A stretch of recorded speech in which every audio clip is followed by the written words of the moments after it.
कोपर्डी बलात्कार प्रकरणी बचाव पक्षाची मुख्यमंत्र्यांना साक्षीसाठी बोलवण्याची तयारी पूर्ण झाल्याचं कळतंय आणि या सगळ्या संदर्भात अधिक माहिती देण्यासाठी आता आपल्यासोबत पांडुरंग रायकर आपले प्रतिनिधी आहेत। पांडुरंग, मुख्यमंत्र्यांना का बोलवलं जात आहे? विलास, आता हे संपूर्ण राज्याचं लक्ष लागलेल्या कोपर्डी खटल्याचं न्यायालयीन कामकाज जे सध्या अंतिम टप्प्यात आलेलं आहे।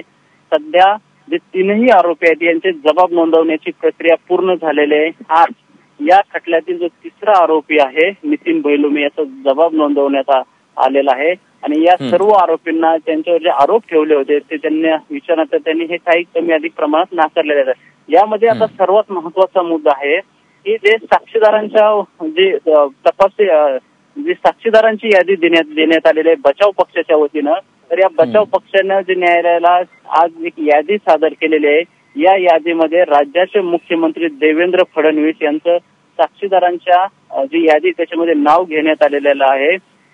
यामध्ये जे वकील आहेत प्रकाश अय्यर यांनी असं म्हटलेलं आहे की मुख्यमंत्री देवेंद्र फडणवीस यांनी सभागृहामध्ये या आरोपींना फाशी देण्याचं जाहीर वक्तव्य केलं होतं।